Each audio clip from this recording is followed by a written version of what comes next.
오늘 본문은요, 몇 장입니까? 30장이에요. 우리 1월 첫 주부터 우리가 사무엘서를 계속 보고 있는데요. 벌써 30장까지 달려보았습니다. 사무엘상이 31장까지 있어요. 그죠? 근데 이제 한 장 남았어요. 그리고 이제 사무엘하로 넘어갈 건데요. 우리가 30장은요, 우리가 이미 보았던 27장 뒷부분하고 28장 앞부분의 이야기가 연결되어 있는 이야기가 오늘 30장의 이야기라고 할 수 있죠. 다윗은 블레셋으로 망명을 갔습니다. 그래서 그가 추구했던 것은 그곳에서 어떤 일을 해야 하냐면 그 블레셋의 왕 이름이 아기스 왕이에요. 아기스 왕에게도 잘 보여야 하고 또한 이스라엘에게 이렇게 해가 되지 않는 것을 위해서 그는 블레셋에서 힘을 썼어요. 그런데 이제는 도저히 거부할 수 없는, 피해갈 수 없는 그런 위기에 처했습니다. 다윗이 가장 염려했던 일이 일어난 거예요. 아기스 왕이 어디를 같이 가자고 하죠?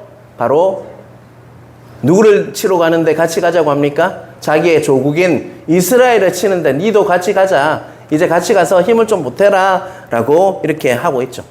그래서 그는 어쩔 수 없이 같이 가게 됩니다.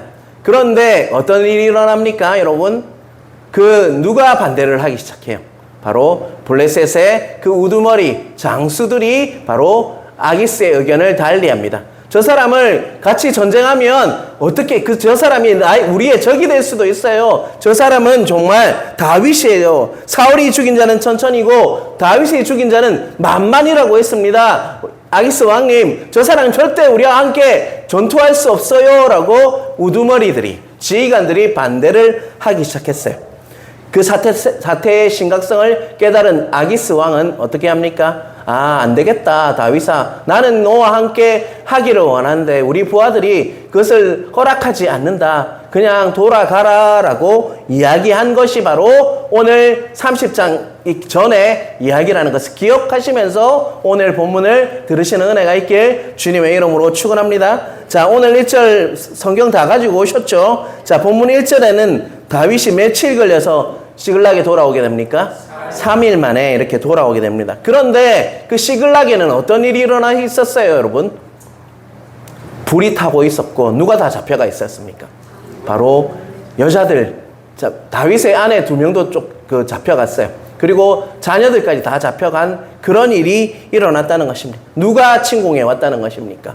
아말렉. 정말 이스라엘의 철천지 원수인 아말렉. 하나님께서 저 다 진멸해라고 하셨던 아말렉이 그 없는 사이에 남자들이 다 지금 어디 갔습니까? 정말 블레셋 땅으로 가고 나니까 그 공백을 이용해서 바로 시글락으로 쳐들러와서 아내와 자녀들을 다 데리고 불을 태우고 가버렸다는 것입니다. 자, 4절을 제가 읽겠습니다. 다윗과, 띄워주세요. 다윗과 그와 함께 한 백성이 울 기력이 없도록 소리를 높여 울었더라. 자, 여러분은 울 기력이 없을 조차, 기력도 없을 만큼 정말 소리내어 울어본 적이 있어요? 너무 심하게 울어서 나중에 되면요, 기력이 없어서 울지 못할 정도로 그 백성들이 울기 시작했다는 것입니다. 누가 끌려갔습니까, 여러분? 누가 끌려갔어요? 자녀들, 아내도 끌려갔고, 특별히 자녀들이 끌려가니까요, 울 기운조차 없는 그렇게 정말 힘든 일이 그들에게 일어났다는 것입니다. 여러분, 제가 이전 교회에 있을 때 이상하게도 다른 부목사들에 비해서 저는 장례를 엄청 많이 쳤어요. 그래서 제 별명이 장례 목사이기도 하기도 했어요. 제가 장례 전문의이라서 그런 게 아니라 우리 교구에 옮기는 교구를 가도 또 돌아가셔요. 옮기자마자 돌아가시고. 그래가지고 정말 장례를 많이 쳤어요. 근데 제가 잊을 수 없고 마음 아픈 장례가 있어요. 어떤 장례냐면요, 여러분도 아실 건데, 먼저 아들이나 딸을 먼저 보내시는 권사님이나 또 집사님이나 그런 분들의 장례를 가면요, 정말 너무 힘들어요. 그 장례 치는 자체만으로 힘들어요. 원래 장례 치는 거 별로 쉽지 않거든요. 그런데 그런 장례는 훨씬 더 힘들어요. 지금도 한 아버지의 모습이 떠오릅니다. 외아들이었어요. 그런데 그가 병으로 죽게 됐어요. 말기암이었고 그는 죽게 되었어요. 그래서 이렇게 보면서 계속 이렇게 울지 않더라고요, 처음에는. 안 울었어요. 그분, 처음 아들이 죽었는데 왜 안 울지? 마음이 다 이렇게 딱딱하게 돼가지고 울 힘조차 없는 것 같았어요. 그런데요, 마지막 날, 이렇게 사진을 들고 나가잖아요. 근데 그 아버지가 이렇게 했어요. 이 나쁜 놈아. 이 나쁜 놈아. 딱 두 마디 하는데요. 와, 진짜 얼마나 눈물이 나는지요. 그 마음이 이렇게 하면서 그분이 정말 이렇게 주저앉아서 울기 시작하는데 저는 지금도 그 광경을 잊을 수가 없습니다. 여러분, 이와 같이 여러분 울 기력조차 없이 우리에게 고난이 찾아올 때가 있다는 것입니다. 지금 근데 시글락에 정말 다시 돌아온 다윗과 그 부하들은요, 다윗에 따르는 자들은 울 기력조차 없이 이렇게 너무 힘든 고난에 빠졌다는 것입니다. 누가 잡혀갔습니까, 여러분? 자신의 가족들이 아말렉이라는 그 원수에게 끌려갔어요. 어디에 갔는지도 모르고요. 또 어떻게 됐는지도 몰라요. 어디로 가야 찾을지도 모르는 상황에 지금 놓여 있다는 것입니다. 자, 6절을 한번 같이 읽겠습니다.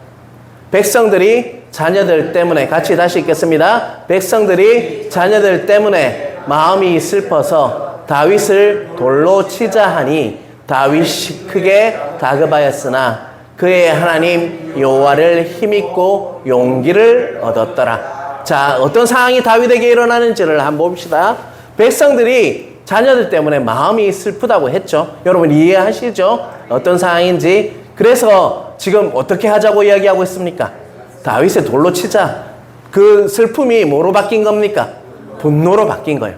그래서 다윗이 지금 중간에 보면 크게 뭐 했다고 이야기하고 있죠? 다급했다라고 이야기하고 있어요. 그런데 그랬을 때 어떻게 그 위기를, 정말 하나님이 위기를 모면하게 했냐? 하나님께서 그것을 뛰어넘게 했던 게 뭐냐면, 자, 끝에 보면요, 하나님 여호와를 힘입고 용기를 얻었다라고 말씀하고 있다는 거예요. 여러분 보이십니까? 여러분 다시 한번 봅니다. 맨 끝에 그의 하나님 여호와를 힘입고 용기를. 지금 다윗은 아주 다급해 있어요.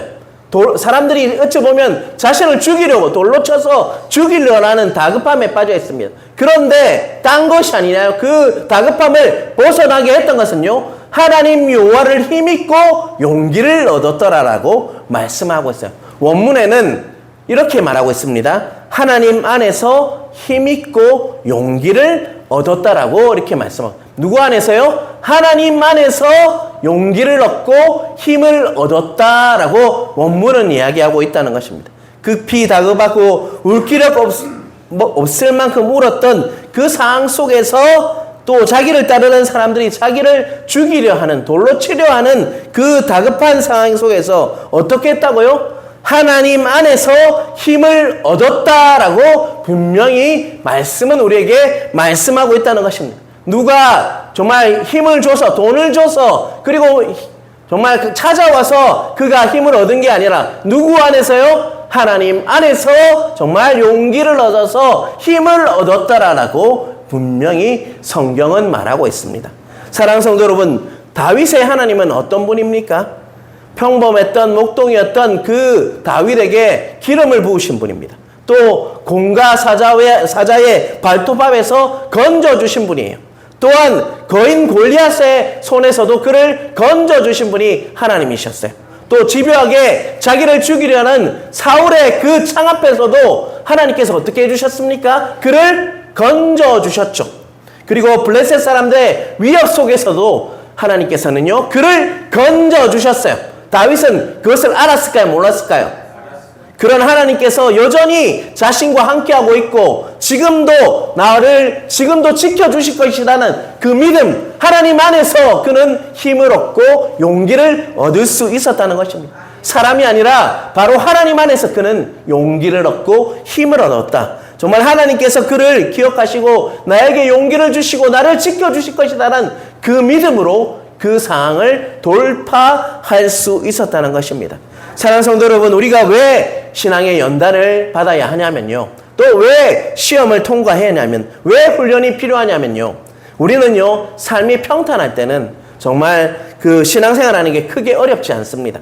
그렇지만 우리 삶에도 울기력조차 없을 그런 상황이 왔을 때 우리는요, 훈련하지 않고 그 고난을 통과하지 않으면요, 어떻게 하냐, 결국은 넘어지게 되어 있다는 것이죠. 우리가 그 전에 다윗이 고난을 통해서 이미 수많은 고난을 통해서 그는 연단이 되었어요. 이럼에도 불구하고 하나님이 나와 함께하고 계시다. 하나님이 나를 도와주실 것이다. 나를 건져주실 것이다. 그것을 의지하니까요, 힘을 얻고 용기를 얻을 수 있었다는 것입니다. 우리는요, 꼭 기억하시길 바랍니다. 누구 안에서 힘을 얻어야 한다고요? 하나님 안에서. 친구 안에서 아닙니다. 옆에 있는 사람들 안에서 아닙니다. 하나님 안에서 여러분 정말 힘을 얻는 은혜가 있길 주님의 이름으로 축원합니다. 물론 지체들이요, 힘이 될 때도 있습니다. 내가 그걸 무시하는 건 아니에요. 그런데 근원적으로 힘을 주실 분은요, 바로 누구라는 거예요? 하나님 안에서. 하나님 안에서라는 거 꼭 기억하시는 은혜가 있길 주님의 이름으로 축원합니다. 네, 7절 8절도 같이 보겠습니다. 같이 읽겠습니다. 다윗이 아히멜렉의 아들 제사장 아비아달에게 이르되 원하건대 에봇을 내게로 가져오라. 아비아달이 에봇을 다윗에게로 가져가매 8절 같이 읽겠습니다. 다윗이 여호와께 묻자와 이르되 내가 이 군대를 추격하면 따라잡겠나이까 하니 여호와께서 그에게 대답하시되 그를 쫓아가라. 내가 반드시 따라잡고 도로 찾으리라. 자, 여러분, 다윗이 무엇을 명령합니까? 아비아달, 아히멜렉이 그때 죽었던 그 제사장이 아히멜렉이에요. 그런데 그때 도망을 누가 갔냐면 아비아달, 그의 아들이요, 다윗에게 넘어왔어요. 그래서 지금 다윗 밑에 아비아달이라는 제사장이 있습니다. 그가 그때 무엇을 들고 왔냐면요, 에봇을 들고 왔어요. 에봇은 바로 제사장들이 입는 앞치마와 같은 것이에요. 그런데 그 에봇 안에는 뭐가 있다는가요? 우림과 둠림이 있어요. 그것은 뭐 하는 겁니까? 하나님의 그 뜻을 분별하는 것이 우림과 둠림입니다. 어디 있다고요? 제사장의 에봇에 있다. 꼭 기억하세요. 그런데 그리고 나서 8절 제일 앞부분에 다윗이 무엇을 하고 있습니까? 예, 가장 다윗의 삶의 핵심 단어가 뭐냐면요, 여호와께 묻자와 이르되. 이 말씀은요, 다윗의 삶을 말해주는 거예요. 그의 삶은 항상 누구께 물었다는 것입니까? 하나님께 묻는 삶이었다는 것입니다. 그는 하나님께 뜻을 분별하기 위해서 우림과 둠림을 가져오라고 했고요, 그것을 통해서 무엇을 했냐? 바로 하나님께 여호와께 묻자와 이르되라는 그 일이 일어났다는 것입니다. 하나님, 제가 이 군대를 추격하면 따라잡을 수 있겠습니까? 라고 물었다는 것이죠. 그랬을 때 하나님께서 뭐라고 말씀하십니까? 그를 쫓아가라. 그리하면 내가 반드시 따라잡고 도로 그들을 뭐 한다고요? 찾으리라 라고 하나님께서 응답하셨다는 것입니다. 첫 번째는 하나님 안에서 힘을 얻었다면요, 두 번째는 그가 어떻게 했습니까? 여호와께 물었을 때 하나님께서 말씀하심으로 그가 힘을 얻을 수 있었다라는 것을 꼭 기억하시는 은혜가 있길 간절히 바랍니다. 9절부터 다윗과 그와 함께 했던 600명이 이제는 말씀에 의지해서 힘을 얻기 시작했어요. 그래서 이제 하나님께서 말씀하셨으니까 그 말씀 따라 아말렉을 찾아내기 시작했다는 것입니다. 여러분, 그는 지금 아말렉이 어딜 갔는지를 몰라요. 그런데 그 지역은 광야 지역이에요. 어디로 갔는지도 알지 못하고요, 가도 어디에 숨었는지도 몰라요. 그리고 어떻게 가야 할지도 모르겠고, 뭐 목표가 있어야 가야 될 거 아닙니까? 그런데 누가 말씀하셨다는 것입니까? 하나님께서 말씀하시니까 그를 쫓아갔고 따라잡고 그를 찾을 수가 있었다는 것입니다. 다윗은 말씀을 붙잡고 부솔 시내까지 따라가게 됩니다. 부솔 시내는 시내 시글락에서 24km 남쪽으로 24km 떨어진 그 땅까지 그는 쫓아가요. 무엇을 따라 쫓아갔습니까? 하나님의 말씀 따라 쫓아갔다는 것입니다. 여러분 다른 것을 의지하면 두렵습니다. 하지만요, 우리가 하나님의 말씀을 붙잡고 쫓아가면요, 결코 두렵지 않다는 것입니다. 그 끝까지 갈지라도 누가 말씀하셨어요? 하나님께서 나에게 말씀하셨다면 두렵지 않다는 것. 다윗은 그런 상황에 있다는 것입니다. 우리도 마찬가지입니다. 우리가 이 오늘 말씀을 통해서 여러분의 말씀을 붙잡는 은혜가 있길 주님의 이름으로 축원합니다. 다른 사람에게 다 말해도요. 나한테 말 안 하면 아무것도 아니에요, 여러분. 이 예배를 통해서 여러분의 말씀을 꼭 잡으시는 은혜가 있길 간절히 바랍니다. 그리고 그 말씀 따라 가십시오. 그러면 결코 죄송합니다. 결코 실패함이 없다는 거 꼭 기억하시는 은혜가 있길 주님의 이름으로 축원합니다. 사랑하는 성도 여러분, 다윗이 정말 최악의 상황에서 울기력조차 없는 그 상황에서 첫 번째는 무엇을 붙잡았습니까? 여러분, 하나님 안에서 힘을 얻었죠. 그죠? 두 번째는요, 하나님께 묻고 무엇을 받았습니까? 하나님의 말씀을 붙잡아 이르되 그 말씀을 붙잡고 갔다는 것입니다. 그리고 이제부터 11절부터 이렇게 마지막 절까지가 중요한데요. 결론부터 말하자면요, 다윗의 결론이 뭐냐? 아말렉 군대를 쳐 부숩니다. 박살을 내버립니다. 그리고 그들의 새벽에 급습해서 박살을 내고요. 그리고 사로잡혔던 모든 가족들을 다 찾아요. 그리고 양떼, 소떼 모든 것을 되찾게 됩니다. 결론부터 말씀드렸어요. 그런데 11절에서 15절까지는요. 그 세 번째 무엇을 붙잡았는지를 그들이 승리할 수 있어서는 세 번째 바로 조건을 말씀을 하고 있어요. 자, 11절, 12절 띄워주세요. 같이 읽겠습니다. 우리가 들에서 애굽 사람 하나를 만나 그를 다윗에게로 데려다가 떡을 주어 먹게 하며 물을 마시게 하며 12절 그에게 무화과 뭉치에서 뗀 덩이 하나와 건포도 2송이를 주었으니 그가 밤낮 사흘 동안 떡도 먹지 못하였고 물도 마시지 못하였음이니라. 그가 먹고 정신을 차리매. 자, 다윗이 가는데 한참 쫓아가서 하나님께서 말씀하셨으니까 한참 쫓아갔겠죠. 그런데 누구를 만났다는 거예요? 한 애굽 사람을 만났어요. 그가 어떤 자라면 하면요, 바로 13절에 보면 병이 들어서 이렇게 여러분 성경 보시면요, 병이 들어서 주인에게 버림을 받은 자가 바로 그 애굽 사람이었어요. 그런데 그는 광야에서 먹지도 못하고 물도 마시지 못하고 죽어가고 있는 한 애굽 사람이었어요. 만약 여러분 정말 한참 쫓아가야 돼요. 빨리 쫓아가야지 자녀들이 어떻게 됐는지, 또 부녀자가 우리의 아내가 어떻게 됐는지 모르는 한참 쫓아가고 있는데 정말 죽어가는 어떤 불쌍한 자가 나에게 오면 여러분은 어떻게 할 것 같습니까? 내가 만약 다윗이었다면 여러분은 솔직하게 한번 이야기해보세요. 어떻게 할 것 같습니까, 여러분? 예, 무시하고 갔답니다. 다른 분들은요, 솔직하게 이야기하세요. 정말 바빠 죽겠는데 누군가 치근덕거리고 오는 사람이 정말 아무 약자가 정말 지극히 작은 자가 하나 와가지고 나 지금 바빠 죽겠는데 뭘 하고 있는데 여러분 한다면 여러분은 어떻게 합니까? 가세요. 이렇게 하고 그 길을 가지 않겠습니까? 그런데 지금 다윗은 어떻게 했냐? 무엇을 먹였습니까?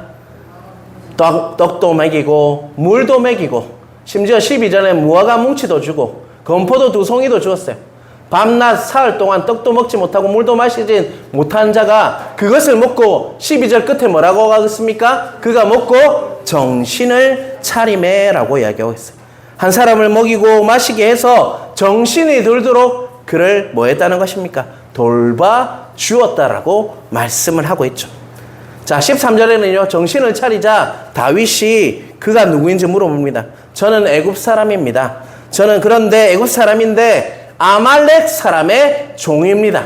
여러분, 13절에서 다윗이 그 아말렉이라는 말을 딱 들었을 때 어떤 마음이 들었을까요? 다윗이 그토록 듣고 싶은 말인데 그 사람이 뭐라고 이야기하고 있습니까? 아말렉의 종이다라고 이야기를 하고 있어요. 다윗이 어쩌면 가장 기다리고 있던 단어가 바로 아말렉 사람의 종이라는 단어였을까요? 자, 14절, 15절을 제가 읽겠습니다. 우리가 그렛 사람의 남방과 유다에 속한 지방과 갈렙 남방을 침노하고 시글락을 불살라나이다. 다윗이 그에게 이르되 내가 나를 그 군대로 인도하겠느냐 하니 그가 이르되 당신이 나를 죽이지도 아니하고 내 주인의 수중에 넘기지도 아니하겠다고 하나님의 이름으로 내게 맹세하소서. 그리하면 내가 당신을 그 군대로 인도하리다 하니라. 자, 14절에 보면요. 우리가, 자, 13절 넘겨주세요, 앞에. 우리가 뭐 한 자라고 이야기하고 있습니까? 14절 제일 끝에 뭐요? 시글락을 불살랐다고 이야기해요. 우리가라는 것은 자기도 포함이에요. 자기가 아말렉의 종이었는데 그 시글락을 불태우는 현장에 자기가 있었단 말입니까? 없었단 말입니까? 있었단 말이에요. 다윗이 그에게 묻죠. 나를 그 아말렉 군대를 인도하겠냐? 나를 데리고 가겠느냐? 라고 했을 때 그 사람은 뭐라고 합니까? 바로 내가 약속을 하면 내가 나를 죽이지 않고 나의 주인에게로 넘기지 않는다는 그 약속을 하면 내가 당신을 인도해서 누구에게로 데려가겠다고요? 아말렉에게로, 아말렉 군대에게로 인도하겠다라고 말씀하고 있다는 것입니다. 15절에 다윗은요, 그러면 당신이 아말렉 군대에게 우리를 인도하겠습니까? 이렇게 했을 때 나를 죽이지 않고 이전 주인에게 넘기지 않겠다고 약속하면 제가 인도하겠습니다 라고 말씀하고 있어요. 그래서 그는요, 그 사람을 따라갔습니다. 그랬을 때 그곳에 가니까요, 지금 아말렉 군대가 어떻게 하고 있었어요? 성취감에 도취되어가지고 술 채워가지고 막 춤을 추고 난장판이 되어 있어요. 그리고 다윗은 새벽까지 기다립니다. 그리고 새벽에 일어나서 급습을 하게 됩니다. 여러분, 그 전쟁의 결과는 어떻게 됐을까요? 뭐 보나만 하죠. 술 취해가지고 춤추는 자가 싸움이나 하겠습니까? 그것도 새벽에 가장 피곤할 때 쳐들어가니까요. 정말로 그 결과가 뭐냐면 낙태탄 400명 빼고는 다 잡아 죽였다라고 이야기하고 있어요. 그리고 빼앗아 갔던 것을 도로 다 어떻게 됐을까요? 다 찾고 자신들의 아내들을 다 찾고 자녀들까지 다 찾게 되는 일이 일어났다는 것입니다. 여러분, 오늘 이야기의 대략적인 이야기를 내가 빨리 진행을 했어요. 너무 빨랐을지도 모릅니다. 그런데 여러분, 이 말씀을 대략적으로 봤을 때 여러분은 어떤 생각이 드십니까, 여러분? 어떻게 아말렉 사람이 있던 곳을 그가 알아냈습니까, 여러분? 어떻게 됐을까요? 첫 번째는 하나님 말씀하셨죠. 그죠? 그리고 두 번째는 세 번째는, 첫 번째는 하나님 안에서 회복을 했다면 두 번째는 하나님께서 말씀하셨어요. 그리고 그가 어떤 일을 했는데 그 사람을 통해서 아말렉의 위치를 알게 됐습니까, 여러분? 놀랍게도 병들어서 죽어가던 정말 3일 주인에게 버림받았던, 병들었다고 버림받았던 지극히 작은 사람에게 먹이고 마시게 하고 그를 케어하고 정말 사랑을 주었을 때, 사랑으로 돌봐주었을 때 그가 무엇이 되었냐면 마치 보물지도와 같이 그 길을 인도하는 사람이 되었다는 것입니다. 여러분, 그가 정말로 물론 하나님께서 말씀하셨으니까 그를 찾을 수 있었겠죠. 그 아말렉 군대의 위치를 찾을 수 있었을 것입니다. 하지만 찾더라도 아주 힘들게 찾았을 거예요. 대가 지불을 해야만 찾을 수 있었다는 것입니다. 그런데 지극히 작은 자에게 정말 먹이고 입히고 그를 회복시키고 온전히 하나님 그 사랑을, 그 돌봄을 온전히 지극히 작은 자에게 돌봄을 허락했을 때 그가 보물지도가 되어서 마치 내비게이션이 되어서 아말렉의 위치를 알게 하는 역할을 했다라는 것을 꼭 기억하시는 여러분 되시길 간절히 바랍니다. 여러분, 이 말씀에 정말 큰 메시지를 받으시는 은혜가 있길 주님의 이름으로 축원합니다. 여러분, 최악의 상황이 여러분에게 정말 올 힘조차, 올 기운조차 없을 때 세 가지를 정말 외우십시오. 공식처럼 외우십시오. 첫 번째는 뭡니까? 하나님 안에서 무엇을 얻어야 합니까? 힘을 얻어야 합니다. 두 번째는요, 하나님께 길이 있어요. 하나님께 뭐 해야 합니까? 하나님께 물어야, 시험 칠 겁니다. 지금 안 해오시면 하나님께 뭐 해야 합니까? 물어야 합니다. 세 번째는 뭡니까? 지극히, 아무리 급할지라도 지극히 작은 자가 나에게 그 도중에 가는 도중에 정말 있다면 그 사람을 그냥 무시하고 가야 됩니까? 아니면 지극히 작은 자에게 먹이고 입히고 사랑으로 돌봄으로 그 사람이 마치 보물지도가 돼서 그 길을 쉽게 인도하는 역할을 하도록 해야 합니까? 뭡니까, 여러분? 후자죠. 여러분, 겸손하고 여러분 정말로 온전히 하나님 앞에서 정말 하나님이 주시는 말씀처럼요, 여러분 지극히 작은 자에게 우리가 아무리 급할지라도 정말 어떻게 하는지가 우리 인생에 정말 쉽게 갈지 정말 어렵게 갈지를 결정하는 요인이 될 수 있음을 깨닫는 바 있길 주님의 이름으로 축원합니다. 주님께서 뭐라고 하셨습니까? 지극히 작은 자에게 하는 것이 누구에게 하는 거라고 얘기했습니까? 나에게. 나에게란 누굽니까? 예수님. 그분이 예수님일 줄도 몰라요, 여러분. 근데 우리는 어떻게 합니까? 급하다는 이유만으로, 뭔가를 해야 한다만으로 무시하고 그 사람을 케어하기보다는 혹시 여러분 내버려 두지는 않고 있는지 우리 자신, 우리 공동체도 돌아봐야 한다는 것입니다. 우리 세 가지만 다시 한번 기억했으면 좋겠습니다. 정말 울기력조차 없는 힘든 상황 속에서 첫 번째, 나는 어떻게 해야 합니까, 여러분? 나의 하나님 안에서 힘을 얻어야 합니다. 두 번째는요, 하나님께 여짜와 이르되 묻는 겁니다. 그리고 하나님의 말씀을 받아서 따라가는 겁니다. 세 번째, 지극히 작은 자를 진심으로 사랑하고 돌봄으로 섬겨주면요, 하나님께서는 그 사람 속에 뭐가 있다는 걸 말했죠? 보물지도로 그 길로 인도하시는 하나님이시라는 것을 꼭 기억하시는 여러분 되시길 주님의 이름으로 축원합니다. 여러분, 우리 공동체가 다른 건 다 잘해요. 하나님께 묻는 것도 잘하고요, 하나님 안에 있는 것도 잘합니다. 그런데 내 옆에 있는 지체들에게 대해서 지극히 작은 자에게 정말 더 이렇게 관심을 가지고 사랑으로 돌봄이 좀 부족해요. 지체들을 나만 복 받는다고 그게 공동체가 살아나는 게 아니에요. 진짜 정말 좋은 공동체는요, 남의 일을 내 일처럼, 우리 옆에 있는 지체들이 가족처럼 생각하고 그들을 사랑으로 돌보고 지극히 작은 자에게 정말 잘하는 것이 정말 하나님이 원하시는 것이라는 것을 꼭 기억하시는 은혜가 있길 주님의 이름으로 축원합니다. 그럴 때요, 아무리 울기력조차 없을 때라도 하나님께서는 우리와 함께 하셔서 우리를 인도하여 주셔서 말씀하여 주셔서 정말 보물지도를 우리에게 허락하여 주셔서 정말 하나님의 그 보물들이 가득한 내 돈을 말하는 거 아닙니다, 여러분. 착각하지 마시길 바랍니다. 하나님의 깊은 뜻을 깨닫게 하시고 정말 예수님 안에 있는 보물들을 알게 해주셔서 정말 이 땅에서도 천국을 누리며 살아갈 수 있는 은혜가 있다는 거 오늘 말씀을 통해서 깨닫는 은혜가 있길 주님의 이름으로 축원합니다. 제가 한찬식 집사님 보면서 좀 더 기도해 주셨으면 좋겠다는 생각이 듭니다. 지금 가장 갈급하고 가장 힘든 사람이에요, 여러분. 어찌 보면 우리 옆에 주신 지극히 작은 사람일 수 있습니다. 여러분, 이전에 어땠건 이런 거는 중요하지 않아요. 지금 너무 힘든 사람들이 우리 옆에 있다면요, 그 사람을 위해서 최고의 또 방법이 뭐냐면요, 지극히 돌보는 것도 있지만 기도가 최고의 섬김임을 아시죠, 여러분? 꼭 기도해 주시기 바랍니다. 기도하면요, 또 우리 몸도 움직이게 되어 있습니다. 진짜 기도하는 사람은요, 몸도 움직이게 되어 있어요. 제가 선교사로 나갈 때 그런 마음이 들더라고요. 아, 기도하니까 내 몸도 아프리카로 옮기시는구나 라는 생각이 들더라고요, 여러분. 기도하는 자는 몸도 옮겨집니다. 움직이게 되어 있어요. 여러분, 기도 안 하니까 안 움직이는 거예요, 여러분. 기도하심으로, 진짜 하나님을 만나심으로 정말 하나님께 섬김도, 내 삶도, 내 행위도 온전히 하나님께 올려드리는 은혜가 있길 주님의 이름으로